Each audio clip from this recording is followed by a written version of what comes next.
Hey, what up, everybody? Antoine Fantoine here, internet's busiest music nerd. You know who it is by now. Just checking the audio over here. Looks good. Okay. All right, it is time for our favorite tracks of the week segment where I recommend to you guys a bunch of songs from this past week that entertained me so much that I want to tell you guys to listen to them.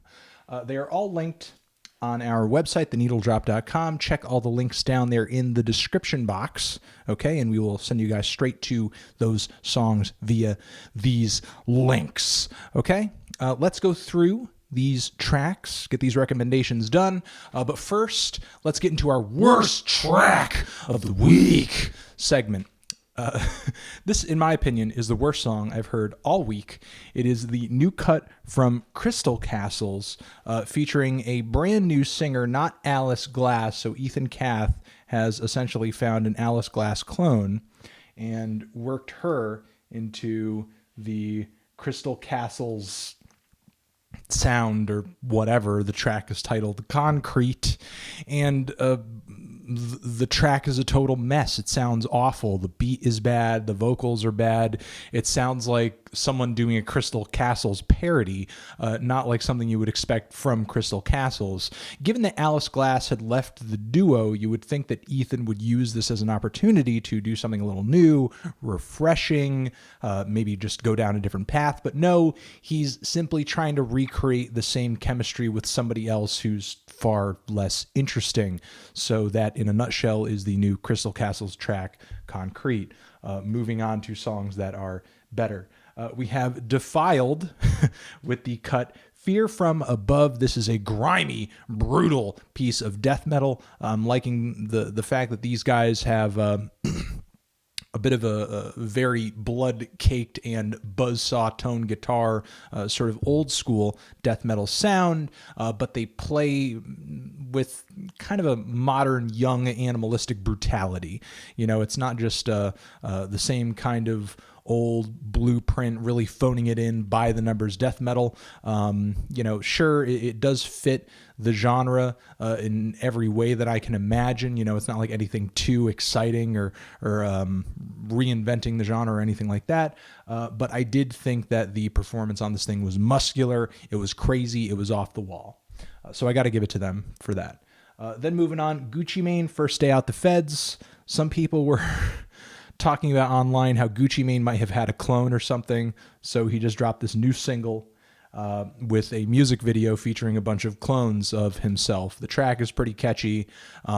He's way more audible and intelligible since he's gotten out of prison, which is pretty interesting, and I think is actually making for some of his best songs that he's put out in a long time. I think his album is coming out later this month, and I'm pretty psyched to hear it, to be honest.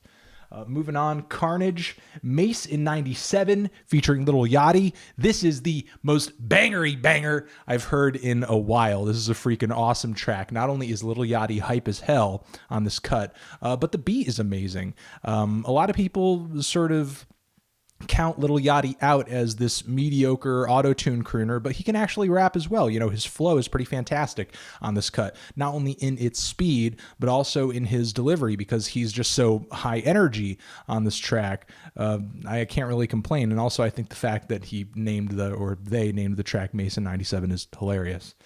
Moving on, Iglooghost with an interesting project over here. It's not a track. It's kind of one long piece that is essentially an ambient music piece. The track is titled Snoring, music to sleep to. So I guess if you're looking for something soft, smooth, and relaxing, but with that kind of colorful angle that you expect Iglooghost Productions to take, then look this thing up. You know, it's not just simply a quiet, throw it in the background, there's nothing interesting about it type of piece. You know, there are certainly some interesting little, pieces of sound play throughout it as well, which, again, I would expect from Iglooghost.